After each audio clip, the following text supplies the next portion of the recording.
broken bones, and employees quitting on the spot. Those are just some of the side effects of ongoing issues at the Colorado Mental Health Hospital in Pueblo. News 5 Investigates has uncovered a pattern of assaults and unsafe conditions inside the hospital's adolescent unit. Our Allison Zimmerman spoke with current and former employees about what's happening. They've proven time and time again that they can't handle these patients, not with the policies and procedures that they have. We've heard from numerous employees at the State Mental Health Hospital in Pueblo for months. And for the past couple of months, we've been trying to figure out just what's happening in the adolescent unit after we received a tip about a possible riot in February. But that was just the start. Brandon Bernal left his job at the state hospital in October of last year. Felt betrayed by the hospital. Felt like nobody had my back. Bernal was working on the adolescent unit last summer when he found himself in what he called an attempted riot from the patients. I was put out on administrative leave immediately, probably 7 a.m. the next morning. And after about 4.5 months on leave, I decided that that was pretty much it. I knew I didn't want to work at the hospital anymore.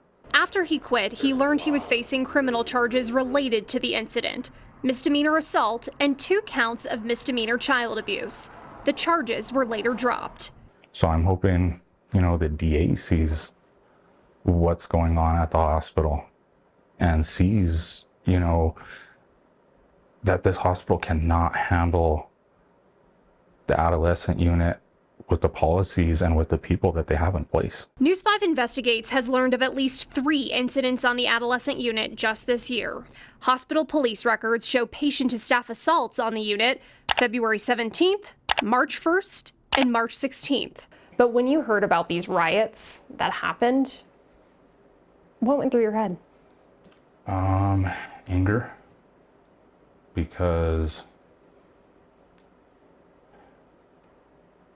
I tried to tell him what was going on, and it was pretty much like I got blew off and discarded. I've spoken with 6 current and former employees who worked on the unit on the condition of anonymity for fear of retaliation. Here's what I've learned. Days before the February 17th riot, employees tell us a shank was found on the unit. This picture was sent to News 5 Investigates of that shank. Employees say they believed the shank was going to be used in the riot.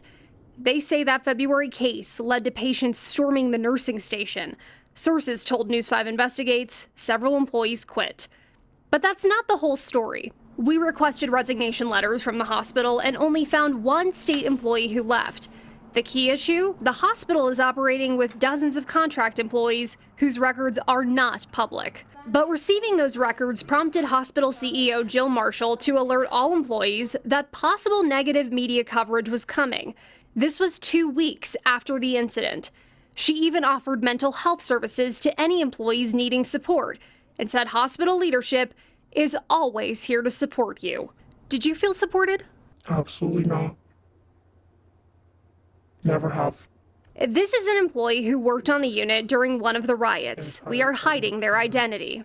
Telling everybody about the media attention that they were going to get. It was the counseling and stuff that she offered after the fact, way after the fact. So to put both of those in an email was like, I screwed up, so now I have to offer you some services. When should have that email gone out? It should have went out the very next morning. The same day that letter went out, another incident happened on the unit. It was right when shift change was happening. This time, employees tell us 6 of them went to the hospital. Whether it was them hitting their head, concussions, muscles, pains. I do know 1 female was out of work for, I believe, a week or 2 with severe pain in her back, her stomach. I can't really remember too much details. And somebody else had a broken wrist and a fractured hip.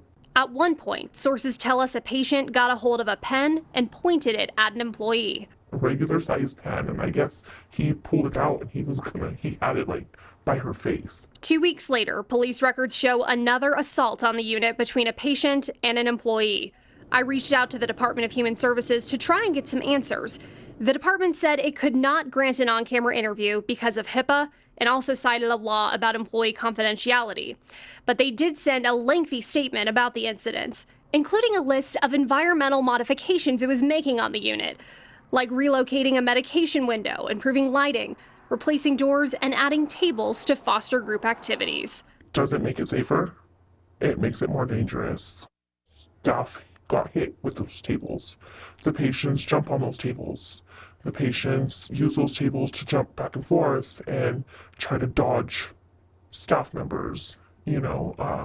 That's not safe to us. News 5 has not learned of any other reported incidents on the unit since mid-March. Sources tell us it's because some patients have been released. We have the full response from the hospital on our website, KOAA.com. Allison Zimmerman, News 5 Investigates.